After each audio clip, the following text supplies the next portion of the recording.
નમસ્કાર દર્શક મિત્રો, TV30ના ડિજિટલ પ્લેટફોર્મમાં આપનું સ્વાગત છે। આપ જોઈ રહ્યા છો ટોપ ન્યૂઝ।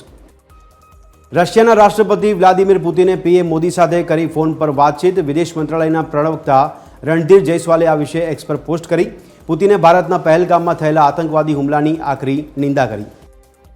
સુપ્રીમ કોર્ટે વક્ફ સુધારા કાયદા પર સુનાવણી મુલતવી રાખી, ત્યારે CJIએ કહ્યું કે હું આવી અરજીઓ પર આદેશ આપી નહીં શકું। હવે આગામી સુનાવણી 15 મેના રોજ થશે। સુપ્રીમ કોર્ટની બીજી બેન્ચ આ મામલે સુનાવણી કરશે।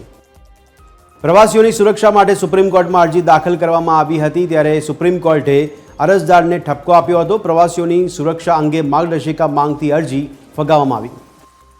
અફઘાનિસ્તાનના પૂર્વ ઉપરાષ્ટ્રપતિ અમરુલ્લાહ સાલેહ પહેલગામ હુમલા બાદ ભારત અને પાકિસ્તાન વચ્ચે તણાવ અંગે તેમણે કટાક્ષ કર્યો અને પાકિસ્તાન પર આકરા પ્રહારો કર્યા।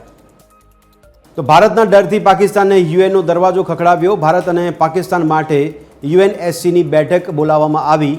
પાકિસ્તાનની ભલામણ પર બંધ રૂમમાં ઇમરજન્સી બેઠકનું આયોજન કરાશે। તો UNSCના અસ્થાયી દેશોમાં પાકિસ્તાનનો પણ સમાવેશ થાય છે। ભારત પાકિસ્તાન તણાવ વચ્ચે દિલ્હીમાં PM મોદીનો બેઠકોનો દોર યથાવત। PM મોદી અને રક્ષા સચિવ વચ્ચે મહત્વની બેઠક, દેશની સુરક્ષા મુદ્દે થઈ ચર્ચા। અમદાવાદના ચંડોળામાં સામ્રાજ્ય બનાવનાર લલ્લા બિહારી સામે કસાશે ગાડીઓ। બોગસ પાસપોર્ટ સહિતના ડોક્યુમેન્ટ બનાવવા અંગે નોંધાશે ગુના।